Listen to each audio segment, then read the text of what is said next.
Nu ką, kaip namų darbai pasiruošęs? Nežinau, sukūriau, bet nepasileidžia. Nu, tai sakiau, kad ten bus klaida kažkur, kad nepasileis dėl to. Galvojau rasi, nu gerai, dabar aš atskleisiu paslaptį. Tuo ekrano dalinimą, kaip čia padaryti, taip. Pradėti ekrano dalinimą, visas ekranas, leisti. Tiesiog pavadinimą reikėjo pakeisti. Čia va pavadinimą aplanko pakeisti reikėjo, kad nebūtų A, eta ir va čia va pavadinimą pakeisti reikėjo. Va čia va. Kur UID. Kitaip neveikia. a, Nes man irgi, va dabar to parodysiu. Va dabar tai galima ją nešiot. Galima panaikinti. aha. Nu, o jeigu panaikinsi, tai leidžia. O čia reikėjo su CSS stilių susikurti. Nu, čia buvo pati paprasčiausia programėlė, tai nieko nereikėjo, tiesiog ją reikėjo sukurti. Mm. Ir jeigu viską teisingai padarai, tai paskui va taip va turi būti prisidėti, žodžiu, galima ją nešioti ir taip toliau. Čia pati paprasčiausia programėlė, tai nieko nereikėjo. Kitam kartui galiu pasakyti, kad kitam kartui, jeigu nori, gali pabandyti CSS stilių susikurti. Mhm. Kokį nors. Bet čia jau nebus instrukcijos internete. A, Čia viskas bus aprašyta, kur va šitas GJS, va šitas va, puslapis. DJS. Mhm. Jo, atsiųsiu nuorodą paskui. Bet čia nuo pat pradžių skaityti Mhm. reikia, labai daug skaitimų. Mhm. Nu, žodžiu, bus darbelių. Bus darbelė, daug Jo. darbelė. Tai kitam kartui gali pabandyti CSS stilių susikurti ir pažiūrėsim, Mhm. kaip atrodys. Nu, toliau kokius du įskiepius pasirinkai ar nepasirinkai. Dar kol kas nieko nepasirinkau. Nu tai gerai, tada šitą užduotį kitam kartui paliekam, kad Gerai. du įskiepius pasirinkti, tiesiog desletus ir pristatyti. Tai vieną jau desletą kaip ir aptarėm, čia mano ekranas įsipurvinęs, kad apie orus, kad vieną desletą būtų galima jo, kad nu tą mėnulio kalendorių, saulės kalendorių. Nu. Jo. Taip, tai dabar papasakosim trumpai apie WordPress'ą. WordPress'as tai yra turinio valdymo sistema arba angliškai Content Management System, kad galima pridėti turinį. Tai dabar vėl įjungiu ekrano dalinimąsi. O, išjungiau video. Mhm. Biški neįprasta Jitsi naudotis. Va, leisti. Tai ją galima paleisti per Xampą, va toks va yra Xampas. Ir per Xampą galima valdyti serverius, tai užtenka paprastai MySQL database ir Apache, kad ir tada, kai įvedė į paiešką localhost, HTTP localhost, tai gali prisijungti. Dabar tai aš turiu ne localhost'e, bet turiu tokią svetainę. Nu, rodžiau tau atėjęs tada. Bet dabar parodysiu, kaip atrodo šitas backendas, kaip ir, va. Tai dabar aš prisijungiau, čia reikia būtinai prisijungti, kad galėtų ją redaguoti. Ir taip atrodo WordPress'o tas pagrindinis langas. Čia, aišku, kadangi darau svetainę angliškai, tai viskas angliškai nustatyta, bet galima kalbą pakeisti lietuvių. Bet tada ir svetainės kalba pasikeičia. Mhm. Ir pagrinde čia kiekvienas tas turi savo paskirtį, čia gali postus kelt, kaip Facebook'e. Nu, daugiausia bloginimui naudoju, blogams kurti arba elektroniniam parduotuvėm. Tada va puslapiai, kuriuos gali į meniu prisidėti. Čia yra meniu valdymas per appearance, va, appearance meniu, nu išvaizda meniu. Ir gali valdyti, tada gali peržiūrėti, kaip atrodo pakeitimai. Uždariau netyčia tuoj. Čia tas reikia pasitraukti foną, kur jūs dalinatės viso ekrano vaizdu. Tai čia dabar taip atrodo, kai rodžiau prieš tai, kad buvo tas violetinis skydelis, jisai pradingo kažkur. Ir nežinau kur. Ir mano kolegos Mhm. irgi nežino kur. Tai Mhm. čia, jeigu turi elektroninę parduotuvę, tai tada šitą reikia instaliuotis WooCommerce. Čia viskas vyksta per pluginus. Iš esmės, jeigu reikia kokios nors funkcijos tavo svetainiai, tai tu siuntiesi Mhm. kažkokį tai pluginą iš pluginų bibliotekos. Ir jų labai daug yra. Ir tu gali matyti instaliuotus, kokie pas tave instaliuoti yra. Ir šitą su tais pluginais, kad tų, kuriuo nenaudoji, visuomet reikia deaktyvuoti ir ištrinti, kad būtų sistema saugesnė negu... Nu, kad saugiau būtų, kad būtų kuo mažiau skylių ir... Mhm. Nu, tada čia komentarus galima peržiūrėti, ką kiti peržiūrėjo. O pavyzdžiui, pas mus dabar va į pluginus instaliuota yra WooCommerce'as, tai ta prasme, čia yra elektroninės parduotuvės pluginas, kur tu gali paskui pridėti prekes, brandus, kategorijas, tagus, atributus, apžvalgas visokias matyti ir taip toliau. Čia kai kurie pluginai turi net savo vertinimus ir panašiai. Kai kurie tai yra pagal defaultą instaliuoti ir kai kurie yra išjungti. Tada aš galiu pridėti naudotojų šitą, dabar tai kūrėjas pridėtas, tai yra aš, bet galima pridėti naudotojų kitų, kad galėtų kiti prisijungti prie šitos svetainės. Ir būtent kai šitą kuri per localhostą, tai tada reikia rašyti localhost vp-admin. Tai parodysiu vp-admin. Va šitaip. O kai kuri per ne localhostą, tai tada rašai svetainės pavadinimą ir tada vp-admin. Kuo localhostas ta prasme skiriasi nuo ne localhosto, tai kad visus pakeitimus matai tik tai tu vienas. Ir Xampa, kaip žiūrėjau, kad galėtum localhostą pasileisti pas save ant kompiuterio, tai Linux'uose reikia instaliuotis ir paskui reikia visą laiką dvi komandas rašyti. cd opt lamp ir sudo manager linux xm4 run. Kitaip nepasileidžia jisai. Nu ir tada, kai pasileidžia, tada jau gali dirbti per localhostą. Jeigu dabar aš nueisiu į localhost, tai va, ką man rodys. Kažką tokio tipo, kad aš prisijungiau, bet kaip padarys, kaip parodys, kaip jį įjungti. Bet jeigu aš išjungsiu pačią programėlę, tai dabar ją, kad išjungčiau, tai turiu rašyti kažkur va, how to stop, va, how do I stop. Tiesiog uždaryti, supratau, ir parašyti yes, are you sure? Yes, ir dabar jeigu parašysiu localhost, vis dėlto rodo tą patį. Bet aš išėjau iš tos programėlės. Bet iš esmės localhosto didžiausias privalumas, kad visus pakeitimus, kuriuos darai, visus pakeitimus, absoliučiai visus, matai tik tai tu vienas. Ir paskui gali perkelti. Aišku, problema paskui yra tokia, kad ne visi pluginai veikia ant localhosto. Pavyzdžiui, mokėjimų nepavyko man nustatyti ant localhosto ant vietinio serverio. Tai va tiek su WordPress'u, Xampo instrukcija čia, tada GitLab'e rasi tą, ko tau reikia kurt visiems CSS tab stiliaus visą instrukciją.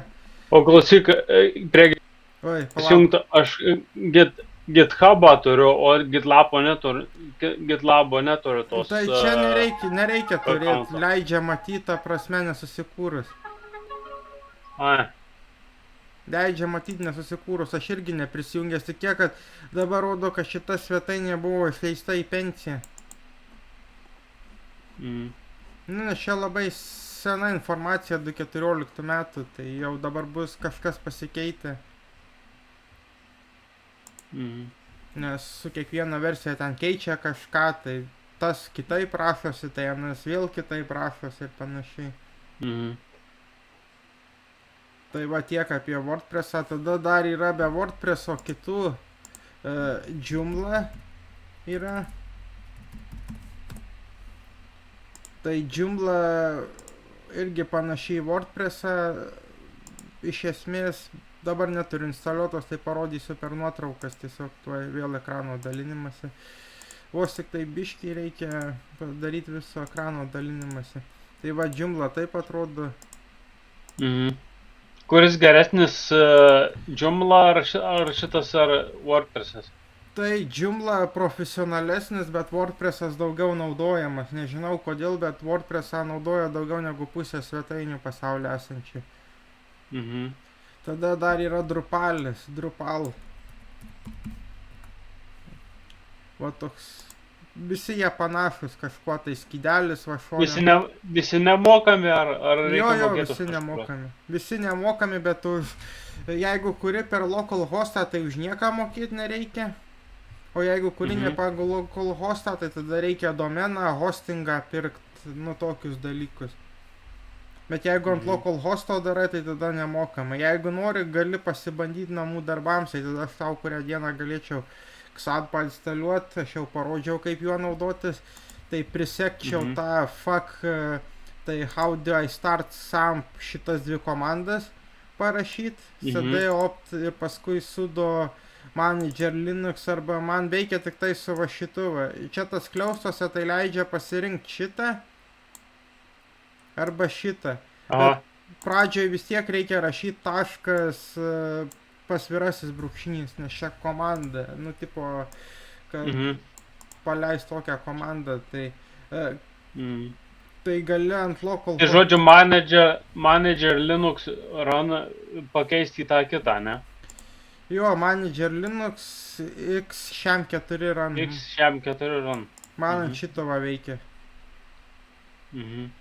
Ir paskui šitą galėsi atsiųsti, jeigu nori, gali pasibandyti, ta prasme, atsiųsčiau tada papildomai, nes čia labai daug, nes kartais MySQL'as, pavyzdžiui, neveikia, tai aš buvau susiradęs, kad reikia sustabdyti SQL'ą rankiniu būdu, kur aš šitas stop SQL kažkur buvau radęs. Va, sudo service MySQL stop, va šitą. Nes bet turėtų veikti, ta prasme, bet pasitaiko, kad neveikia kartais. Tada šitą atskirą video žiūrėjau, kaip instaliuoti WordPress ant Ubuntu, būtent per XAMPP. Nu, tada atskirai dar Divi yra toksai įrankis, bet jau Divi yra perkamas, tai kadangi mes turim nusipirkę, tai instaliavau ir Divi temą. Tai jeigu nori, gali pabandyti per laiką, ta prasme, kokias kelias savaitės, nebūtinai iš karto per vieną, bet per kelias savaitės papildomą tokį darbą svetainę apie save, ta prasme, tokį kaip CV gali pasidaryti elektroninį. Nuotrauką įsikelt ten apie save, kokią informaciją, taip toliau.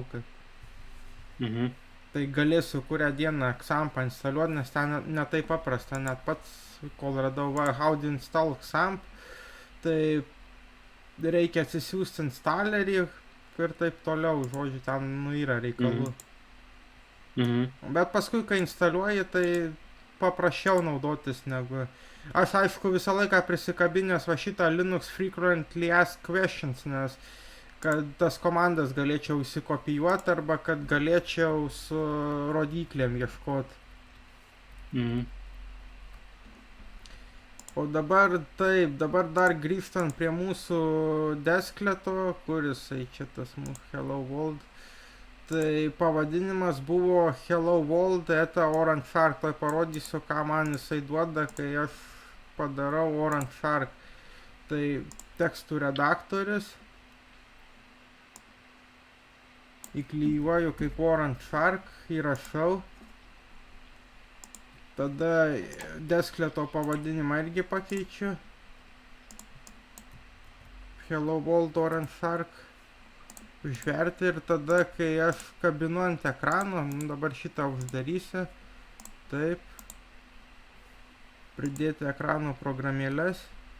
Hello World Desklet. Ai, dabar jau veikia ir su tuo. Bet prieš tai neveikdavo. Prieš tai tiesiog išmesdavo kvadratėlį mažiuką ir be jokio teksto. Tai radau, kad Supratau. tiesiog pavadinimą, o tau ką išmeta nieko. Man aplamai nieko netidaro. Tai gal kažką blogai, tai reikės tada kurią dieną užeit pasižiūrėti, kad ar nori dar pats pabandyti. Tai dar pasibandysiu pats gal. Gerai, tai jeigu neveiks, tarkim, į kokias dar kelias dienas arba iki kito karto, tai tada sakyk, tai tada ateisiu ir pažiūrėsim, kas čia blogai. Gerai. Tai va, daugiau kas domina apie WordPressą, Joomla, Drupalį. Kad dabar kol nenaudoju, tai net nežinau, ko klausti. Tai supratau. Kalbą galima pasirinkti lietuvių, ta prasme, jeigu svetainės kalba lietuvių, tai tada jeigu lietuvių, tai ir visi nustatymai lietuviškai bus. Jeigu rusiškai, tai tada visi nustatymai irgi rusiškai bus ir svetainės kalba tipo irgi rusų. Bet kadangi dabar darau svetainę angliškai, tai viskas angliškai pas mane nustatyta. Galiu gal dar video trumpai parodyti.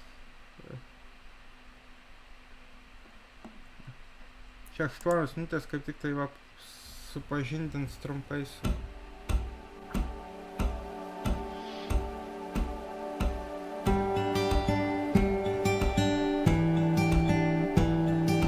Čia žingsniais timestampai uždėti, biškį patildyti ir be pasakojimo. Ir paskui, kai instaliuoji, reikia susikurti lentelę WordPress'o, atsisiųsti WordPress'ą ir instaliuoti WordPress'ą. Ir paskui, kai instaliuoji, turi veikti pas tave naršyklę įvedus tiesiog localhost. HTTP/PPS install automatiškai localhost.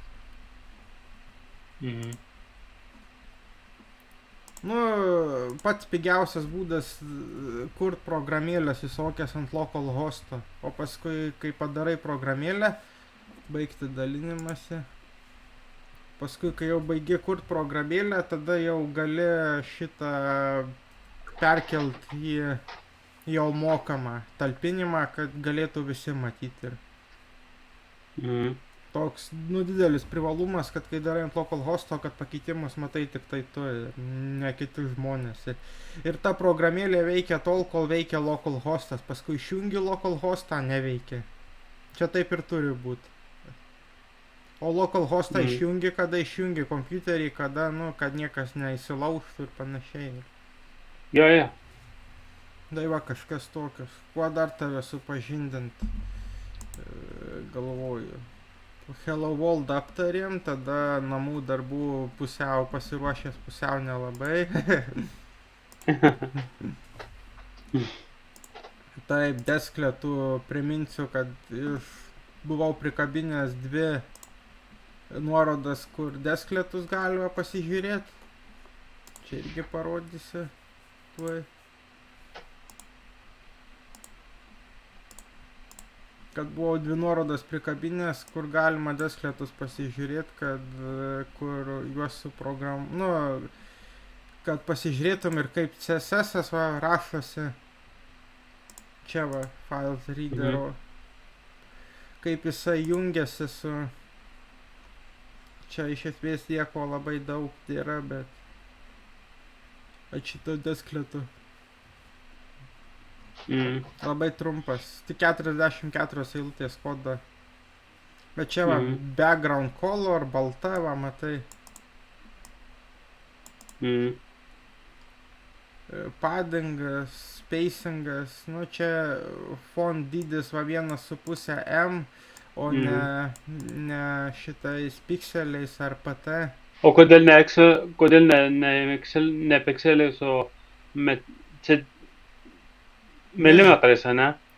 Čia M kažkokiais, tai nežinau aš kodėl. Pasakysiu tiesiai šviesiai, kad žinau, gal kitam desklete kitaip yra, toj pažiūrėsim, soundbox kokį paimsim. Versijom yra va suskirstyta 2.8, 4.6, 5.4, 5.4 žiūrim. Style sheet CSS. Čia jau pikseliais. Jau pikselis, o. O čia jau M.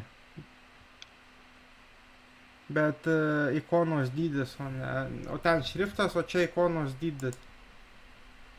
Mm. Ir čia šitas sudėtingesnis, va šitas va import ir į failą įdėtas. Mhm.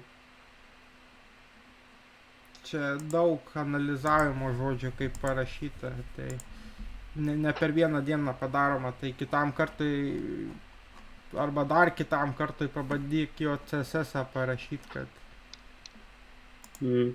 savo deskletukui pažiūrėsim, kaip baigsis. Ir jeigu neveiks kitą kartą, sakykim, tai iki kito karto, tai tada sakyk, pažiūrėsim, kas jau ten taip neveikia. Kad... Mm. Mm. Tai va, supažindinau su WordPress'u, namų darbus pasižiūrėjom, nu, ne viskas padaryta. Taip, tada dar čia parašyta, kad Spices galima instaliuoti per aplankus arba per sistemos nustatymus. Aišku, kad per sistemos nustatymus patogiau. Kad neprinstaliuoti visokių iš interneto nesąmonių, kad toksai bent vieną gerą dalyką davė Linux'ai, tai parduotuvė, kad nereiktų po internetą nardyti, ieškoti visokių neaiškių failų. Taip, ką čia dar gero papasakojus.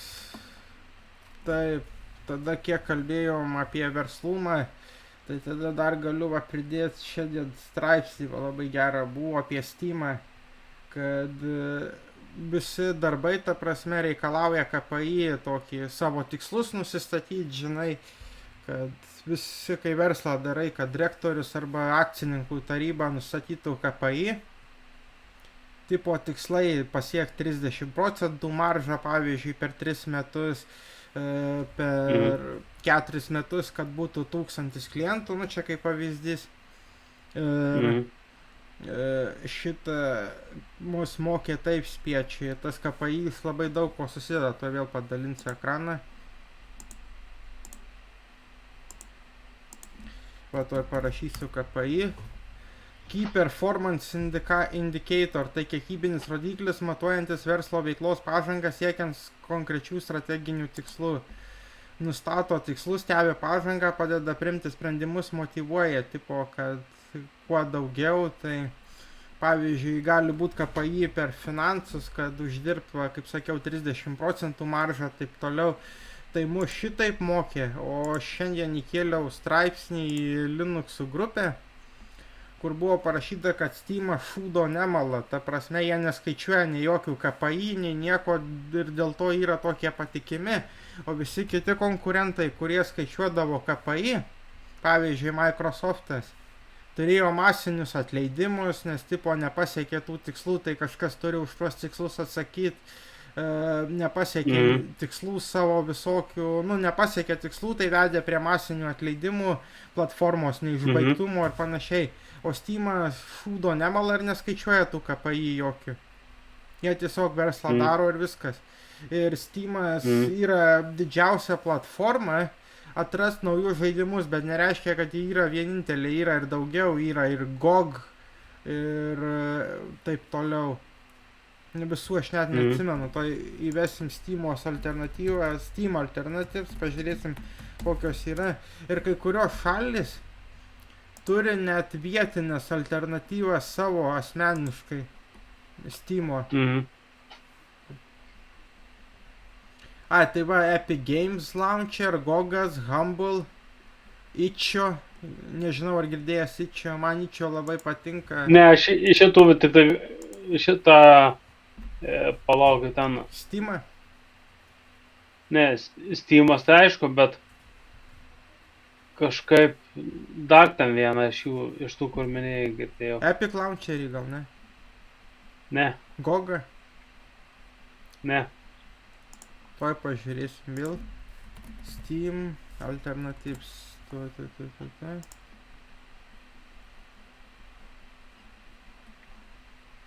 Humble Bundle, GOG'as, Itch.io, Xbox'as, Epic Games. Epic Games girdėjęs. Tai jo, tai tada dar Epic Games. Tai šitą ant Linux'us pasileidžia per Lutris. Bet ne visus žaidimus leidžia. Dabar jau žaidimų padėtis ant Linuxo yra pagerėjus. Kažkur aš buvau lentelę įdėjęs. Tuoj paieškosim tos lentelės.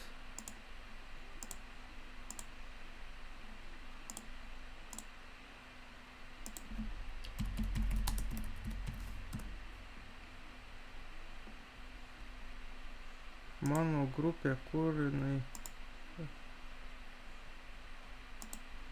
Nesakykit, kad mane kažkas išmetė iš mano grupės. Va, yra trečia numeris 105 žmonės. Media. Tarp kitko, dirbtinis intelektas dabar sukėlė atminties kainas. Tai yra ramo, kietų diskų ir SSD. A ne? Jo, kainuoja dabar dvigubai daugiau negu kainuodavo. Kur ta mano lentelė? Kodėl? Nu tai... Kodėl? Reikia, ta prasme, labai daug ramo atminties, nu, trumpalaikės atminties reikia šitos nuolatinės atminties, kur laikyti visą informaciją. Atrodo, kad dirbtinis intelektas yra šitą, tik tai šitas debesis, va, kada tipo debesį. Bet va, turiu memą, what if I told you the cloud is just someone else's computer? Tipo, kas, jeigu tau pasakyčiau, kad cloudas tai yra tiesiog kito kompiuteris, nu, tipo debesis. O čia va ta garsioji lentelė, apie kurią sakiau. Kad Windows'ų žaidimų palaikomumas ant Linux'o visų laikų aukščiausiam taške. Dabar 9 iš 10 žaidimų pasileidžia ant Linux'ą. Nepasileidžia tik tai 1 iš 10, kur reikalauja branduolio lygio anti-cheatų. Tarkime, kokį Age of Empires paleistų per Linux'us. Age of Empires, tai pažiūrėsime, Age of Empires. Yra toksai Proton DB, kur galima pasitikrinti visus žaidimus. Va, Age of Empires. Gold pasileidžia. Pasileidžia, ne? Jo, ir Deck Verified status, tai reiškia, kad pasileidžia ant Steam Deck'o. Steam Deck'as veikia ant Steam'os, o Steam'os yra Linux'as, tai reiškia, jisai yra patvirtintas, nes Steam'as įsikėlė tikslą, kad beveik visi nauji žaidimai veiktų ir ant Steam Deck'o. Tai va, matai kiek žalių, va vienas tik tai raudonas. Va, dar vienas raudonas, bet iš esmės beveik visi žali. Kad pavyko pasileisti. Ir dar yra Age of Empires 2. Pas mane tai diske yra net 3. Ta prasme, rinkinys pirmo, antro ir trečio. Va, trečias. Irgi gold. Tai tipo reiškia, kad reikia biškį patvykint, jeigu ne platinum, nes platinum tai reiškia, kad veikia iš karto, o gold reiškia, kad dar reikia kažką patvykint šiek tiek. Ir va parašyta, kad žaidimas kartais rodo tą, kas veikia, kas neveikia, čia surašyta žodžio high details, ką čia va pasikeisti reikia surašyta. Ir va, ir net 4 yra. Ir visi goldiniai yra. Va, čia va populiarus, va, tai kur native, tai reiškia, kad palaiko nu, gimtą. Kad gold, kad patvykint reikia, dabar va pažiūrim Deck Verify, tai tie, kurie veikia ant Deck'o, nu Steam Deck'o, ant Steam'os, nu tai va irgi labai daug žaidimų. Va platinant Sekiro kažkoks, tai Shadow Die Twice kažkoks tai. Platinant tai reiškia tiesiog pasileidai per Protoną ir turi veikti be jokių tvykinimų. Nebent minimaliai. Protoną reikia instaliuoti į kopą? Su Steam'u, ta prasme, instaliuoji Steam'ą ir paskui Aha. nustatymuose įjungi protoną.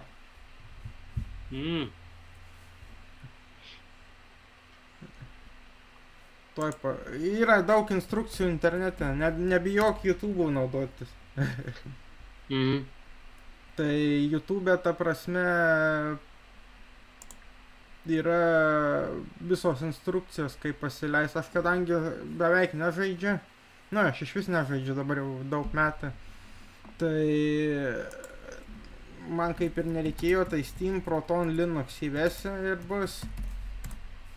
Nes kartais veikia tik tai ant tam tikros Protono versijos ir panašiai, va, pavyzdžiui, čia va parašyta, nu, tarkim, The Forest.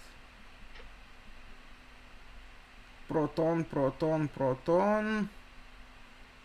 Devintava versija, va, pavyzdžiui, parašyta Proton 9.04.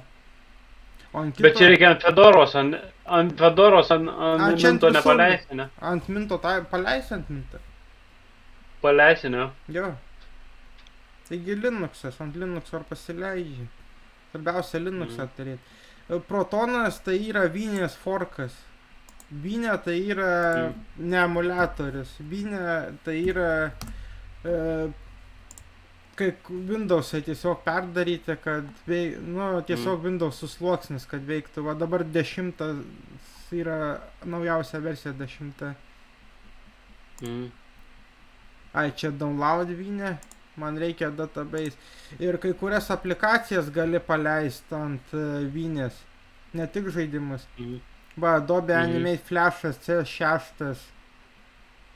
Battlefieldą, tik tai antrą gali. Jeigu ant Vinės, ta prasme, gali paleisti, bet ant Protonų tai daugiau gali paleisti. Battlefield 6, man atrodo, negali paleisti ant Protono, toj pažiūrėsim. Battlefield 6 Proton DB. Borgt reiškia visiškai neįmanoma žaisti ant jo. O 5 įdomu.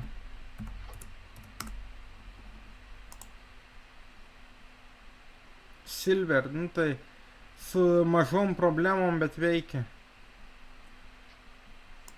O klausyko įmanoma Androido žaidimus paleist per Protoną. Beidroidas yra atskiras. Atskiras yra ne Protonas, bet Veidroidas. Quick installation, va. Ir turėtų teoriškai veikti. Aš nebandžiau, gal vieną kartą labai seniai, bet labai seniai, kad Androido programėlės galėtų paleisti ant Linux'o. Nes iš esmės Androidas tai yra Linux'as, bet biškai kitaip. Veidroid, tai pažiūrėsim Android Games on Linux. Tai pažiūrėsim, ką rašo.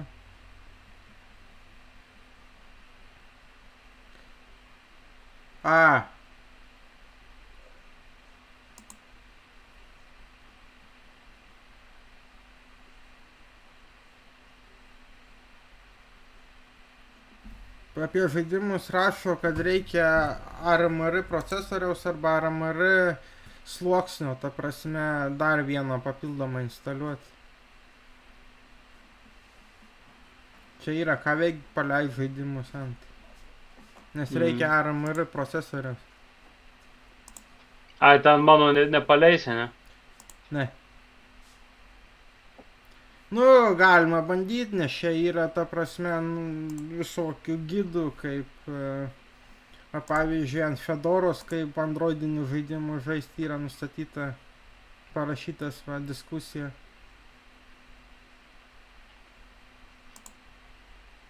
Va. Daug čia visko. Kol paleisi, ta prasme, labai daug informacijos, labai daug komandų ir panašiai. Reikia bandyti tiesiog prižiūrėti. Jeigu po perkūnais gali net Windows'us pasileisti ant šito. Jo. Winapps. Konteineryje, ne? Jo, ir ta prasme, bet veikia kaip native programos, paskui kaip gimtos programos gali kopijuoti, iškopijuoti, įstumti nuotrauką ir taip toliau, kaip ta programa tipo būtų instaliuota, bet reikia naujausius, 5 metų senumo kompo, iki 5 metų kažkur tai. Mhm. Ten laptopo išeis man. Ant laptopo išeitų jo. Galėsim pabandyti, kad man net pačiam įdomu būtų pabandyti. Nes aš nebandęs. Vieną kartą gal bandžiau. Yra Veidroidas, paskui dar yra Unbox, man atrodo. Tiksliai dabar nepasakysiu. Jo, Unboxas vadinasi. Bet Veidroidas dažnesnis turbūt. Labiau išplėtotas negu Unboxas. Android on Linux. Dar pažiūrėsim, kokių variantų yra. Veidroidas. Veidroidas veiks ant mano kompo? Tai ant to laptopo tai turėtų veikti. O ant stalinų neveiks, ne? Per senas jau.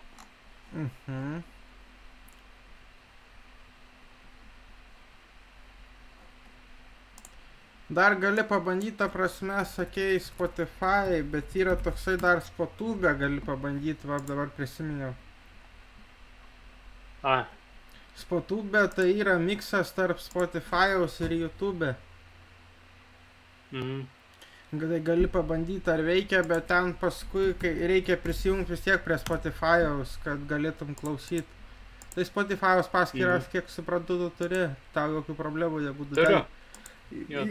Yra instrukcija, kaip prijungti.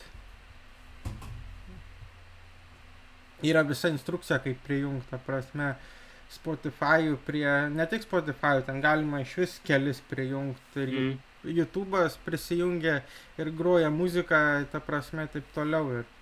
Ir jis visiškai nemokamas, jokių reklamų nėra ir time skipinimų nėra kaip tikram Spotify.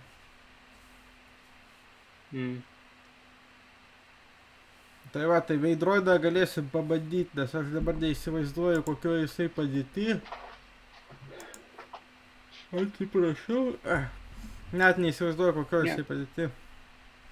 Nes aš prieš kelis metus gal kažką bandžiau ar Unboxą. Žinau tik tiek, kad dabar reikia arba ARMR procesoriaus, arba reikia emuliacinių sluoksnių, dar vieno papildomo. Tai. Ant seno kompo galima emuliacinį sluoksnį padaryti? Tai jeigu Veidroido negalima ant seno instaliuoti, tai emuliacinio sluoksnio tai nepadarysim. Nebent retro žaidimus norėtum žaisti. Supratau. Tai retro žaidimus tai gali žaisti ant Raspberry Pi arba gali pasidaryti, ta prasme, pasileisti emuliatorius, bet šitų senų konsolių kaip PlayStation 2, Nintendo ten koks Switch'as iš 1980 metų. Tik nežinau, kaip jie žaidimus paskui instaliuoja, aš dabar neatsimenu, kaip jie žaidimus instaliuoja ant tų konsolių senų.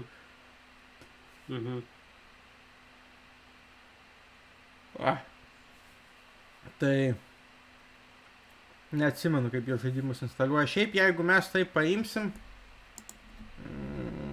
Retro Games, toj pasakysiu.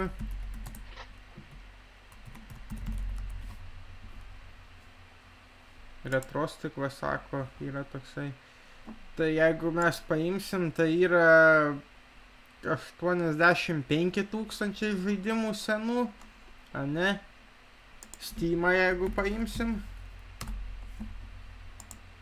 Gal geriau ProtonDB paimkim, ten bent parašys kiek veikiančių yra.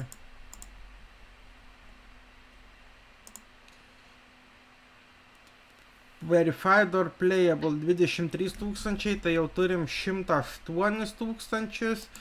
Tada jeigu Androido paimtume, tai sakykim, turim kokią 120-130 000 žaidimų, ar neužtenka tai?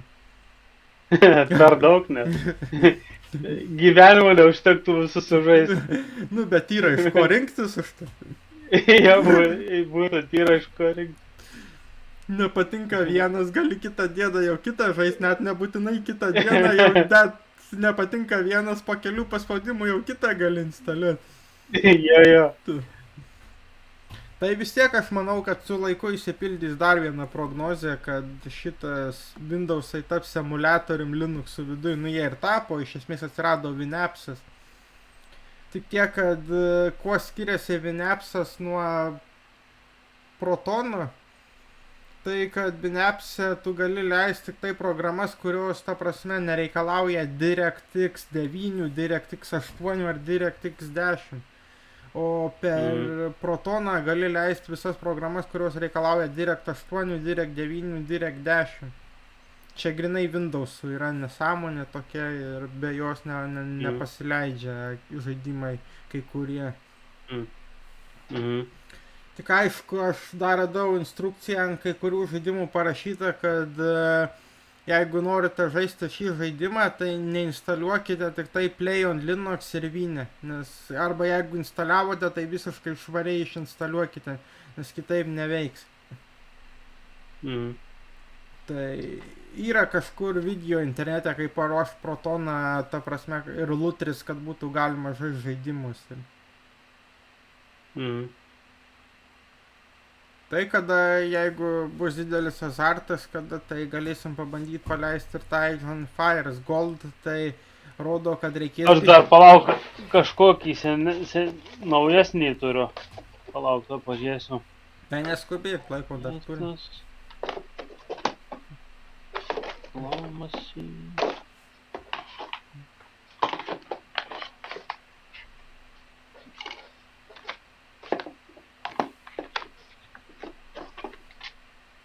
Nerandu dabar.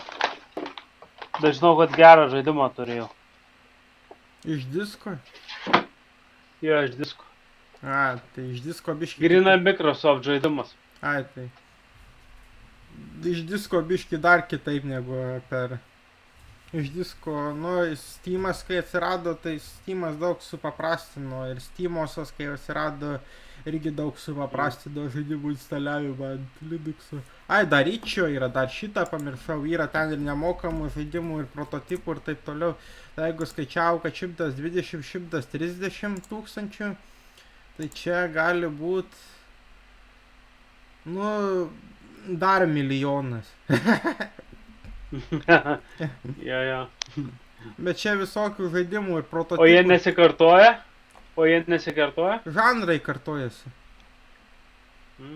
Bet yra plain browser, Windowsiniai, Linuxiniai, pavyzdžiui, Androidiniai, iOSiniai. Kai kurie paleidžia prototipus ir jeigu prototipas čia pasiteisina, tai tada paleidžia per Steamą pilną versiją. Tuo jau parodysiu. Tuo leisti, va. O toksai itch.io. Čia yra daugiausia nepriklausomi žaidimai, kuriami solo developerių visokių, ar tada yra nemokamų. O dabar tikrina rašinė robotas. Ne robotas pasirodo.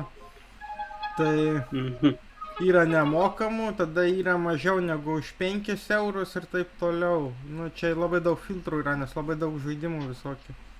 Čia tikrai galima rasti įdomių, aš kažkur turėjau savo paskyrą, tai man tikrai keli patiko.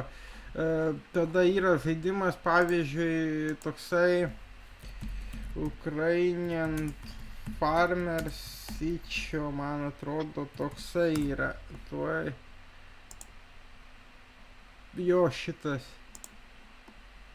Ne šitas. Ar šitas? A, ne, čia atsisinčiamas, ten buvo naršyklinis.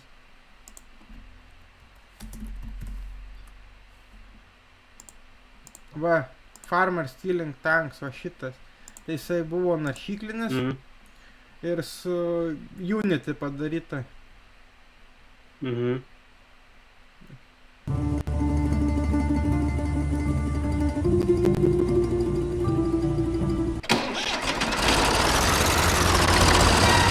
Toks primityvus. Aha, bet pati idėja tokia.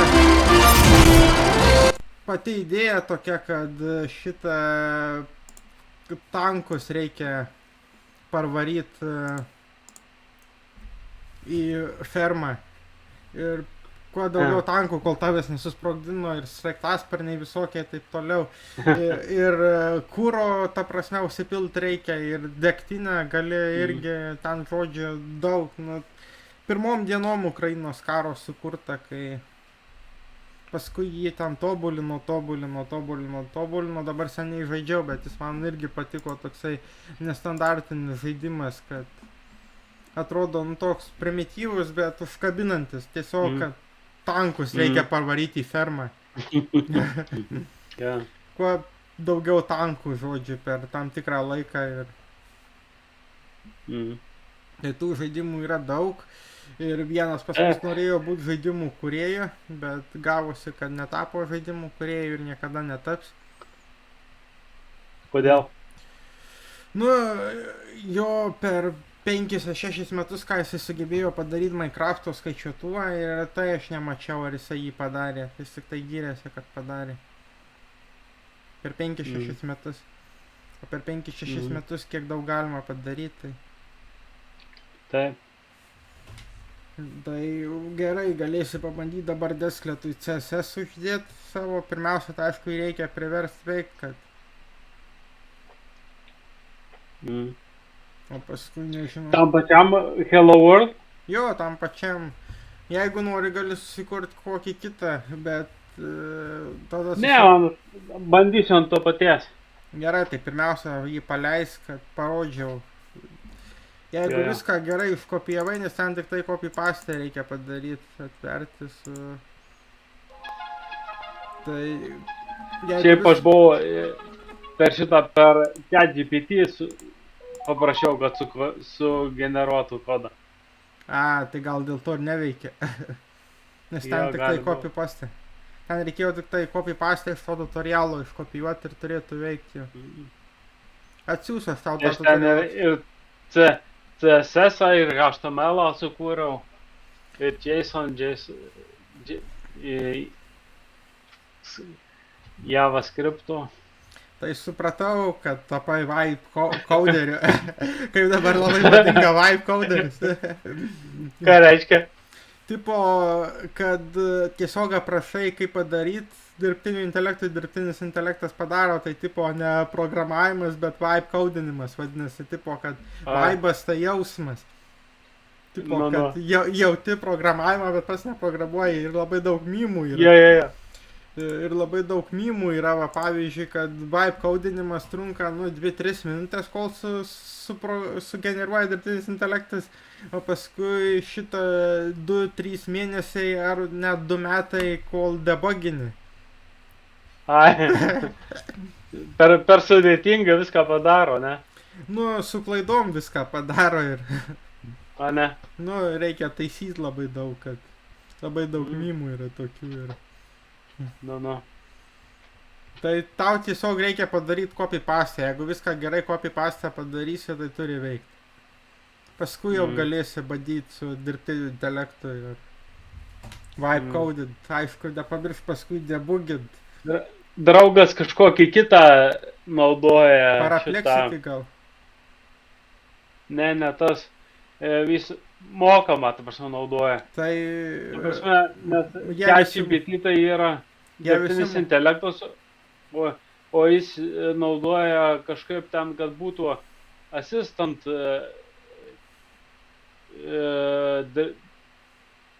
artificial, dirbtinis asistentas. Tai jų yra daug, agentų tų visokių yra daug. Dabar kinietiškų visokių yra labai gerų, bet, kinietiški tai duomenys į Kiniją keliauja, tai DeepSeek visokie, taip toliau. Šiaip kažkas rašė, ar Paraplexity, ar kažkoks yra, kur 1000 kartų geresnis už ChatGPT. Paraplexity? Jo, ar... Kaip rašusi? Tu, ar Paraplexity, Paraplexity. Perplexity. Jo, tuo atsiųsiu į chatą. Čia leidžia chatą rašyti. Tai, rašyti šitą. Perplexity, ai, jo, va šitaip. Va. Mhm. Gavai? Aha. Tai va šitaip prašos. Mm. Net ir čia everyone yra žymėt, man nekinčiamiausia funkcija iš visų, kad tipo, kad gali visus pažymėti per postą ir visi gauna pranešimą į, kad Mm. tai mane labiausiai nervinanti funkcija, nes ta prasme, jeigu nori pažymėti žmogų, tai tada turi pažymėti žmogų ir jeigu nori visus pažymėti, tai anksčiau reikėdavo visus vardus sužymėti, kad rodytų, o dabar tiesiog pažymė everyone ir visi gauna pranešimus.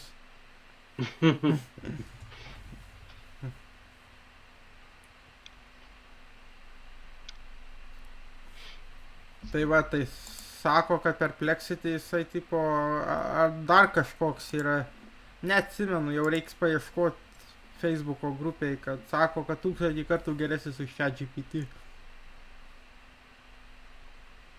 Tai čia kinų turbūt, ne? Ne, šitas tai amerikiečių dar. Mm. Pagrindė visos technologijos, kokias mes naudojame internete, tai yra amerikiečių. Nu, išskyrus atviro kodo, jos kažkaip atviro kodo, tai būna europietiškos paprastai. Mm.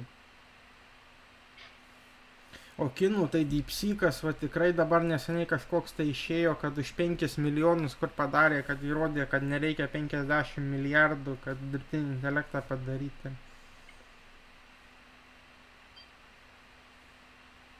Ir dabar neatsimenu, kaip vadinasi, kažkur mačiau trecuose. Bet aišku, Kinijoje labai daug propagandos, bet gali būti, kad kinai per porą metų pralenks Ameriką dirbtinio intelekto kokybę ir taip toliau. Yra atviro kodo dirbtinis intelektas, bet jis netoks gerai žinomas ir Hugging Face vadinasi. Hugging Face. Mhm. Atsiųsiu irgi tuo jį. Galėsi pasidomėti, jeigu įdomu. Jis Mhm. labai daug pluginų visokių turi ir taip toliau. Mokamas? Ne, jis atviro kodo, jis nemokamas visiškai. Mm. Ant mano seno kompo veiks? Veiks. Šitas tai tikrai veiks. Nes per naršyklę. Per nakšyklę, tai jo.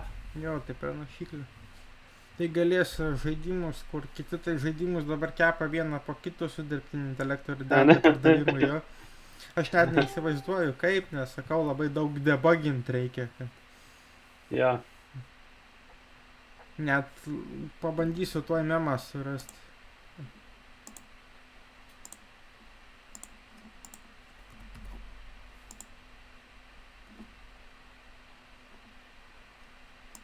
Kokį buvau neseniai kėlęs. Tarp kitko, Torvaldso įkėlė irgi šitą kažkas irgi kaip memą Torvaldso pasisakymą, kai paklausė Bilas Geitsas, kas yra vibe codinimas. Tai jisai pasakė Torvaldsas vibe, tai very inefficient, bet entertaining, tipo labai neefektyvus, bet smagus. Va šitas.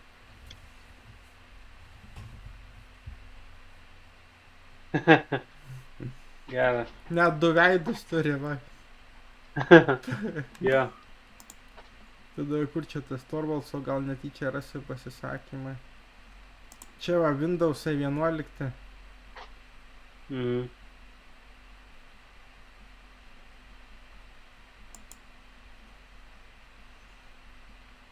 Gal netyčia. Nes čia labai seniai buvo, tai.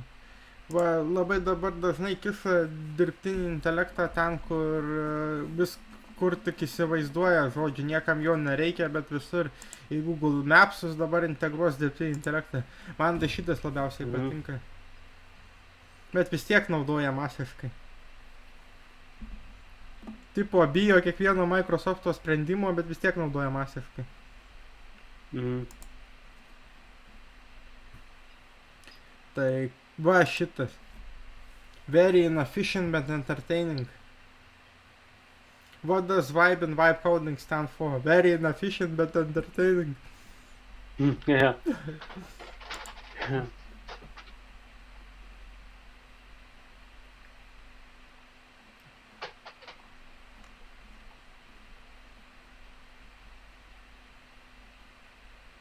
Kada čia gero.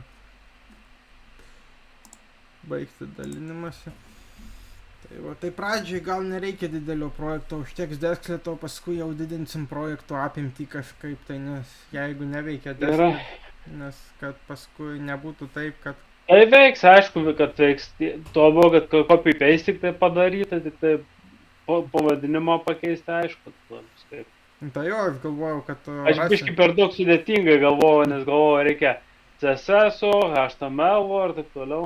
Tai paskui jau galėsi pridėti CSS, pavyzdžiui, padaryti, kad jisai būtų permatomas ar dar kaip nors.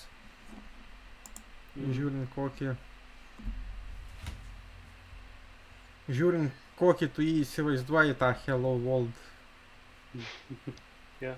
Viršelį, tai kam rodžiau, tai visiems patinka. Šitą net buvau į ChatGPT kėlęs, į ChatGPT sako, kad duotų 9,2 iš 10 jam. Buvau įkėlęs vakar į Instagramo story, tai irgi daug kam patiko ir net 14 žmonių peržiūrėjo. Mano story nedaug žmonių peržiūrėjo, tai šitą 14 žmonių peržiūrėjo. Tai jau greitai gruodžio 1, tai paaiškės, ta prasme, nu jau po gruodžio 1 bus galima talpinti, kur tik tai nori.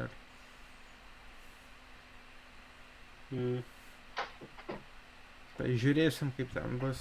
Jeigu ką, bus galima sakyti vėl, kad padaryta su Linuxai, su Inkscape atviru kodu ir taip toliau. Nu tai ką, jau turbūt šiandien daidam į pabaigą. Jo. Kokių klausimų? Šitos pamokos video. Atsiųsiu. Gal kokių klausimų turi, ne? Ar viską kaip ir išsiaiškinom? Apie veidroidus, tos viską išsiaiškinom turbūt. Tai jeigu ką, gali pabandyti pats, jeigu neišeis ta prasme, tai gali skambint, kurią dieną užeičiau, tada pažiūrėčiau. Pabandyk pats, kad drąsiau jaustumėsi su terminalu. Radau kaip padaryti permatomus langus ten nieko neinstaliuojant. Ant Linuxų yra tiesiog gali pažymėti kokius, tarkime, Shift Ctrl ir ant savo klaviatūros pažymėti, tarkime, Shift Ctrl mažina, didina šitą permatomumą, o Shift Ctrl O mažina. Ir kiekvienam... Supratau, Shift Ctrl I ir Shift Ctrl O. Supratau. Jo, bet reikia nurodyti, kokį gali, kitaip ten bet kokius kitokius šitos trumpinius naudoti. Net nežinau, šito ant minto, ant KDA tai žinau, kad ant KDA tai mes įsiaiškinom, kad su Altu ir su Pele paskui. Nu, kiekvienos darbinės aplinkos. Bet kiekvieną atskirai gali daryti. Bet jau kitą kartą įjungsi, jis bus vėl nepermatomas, bet jeigu nori kitą kartą vėl tuos pačius paspaudai Ctrl I, jis skaidrėja, Ctrl O mažėja skaidrumas. Tai o Pacify, tai ta prasme instaliavusiai tada lieka, kad va ką mes skirtumas. Tai kiek kada Pacify, tu ten biškai pridirbai, kad... Jo. Tai gal šitai paprašiau tau tada, kad... Jo. Tai tada... O Pacify lengva išinstaliuot? Tiesiog ištrint failą reikia ir viskas, kuris yra. Tik dabar aš neatsimenu, kuris yra. Kažkokiam aplankėjai jisai yra, opt, man atrodo, tiksliai dabar neatsimenu. Reikia eiti į failų sistemą, rodyti tuos paslėptus failus ir susirasti to Pacify ir ištrinti. Arba šitą, kur yra paskiausiai naudoti failai ant minto. Meniu, kur yra paskiausiai naudoti failai, tai galima ten pasižiūrėti vietą, kuris yra. Nes ten rodo papačią home, pavyzdžiui, Aivaras, local share, cinnamon, deskles, pavyzdžiui.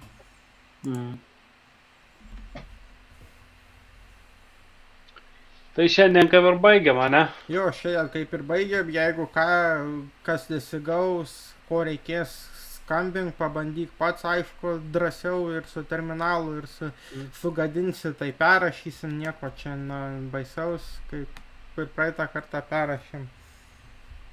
Gerai. Tai ką, viso ir tuoj tada Gerai. atsiųsiu įrašą jį. Gerai, iki. Iki.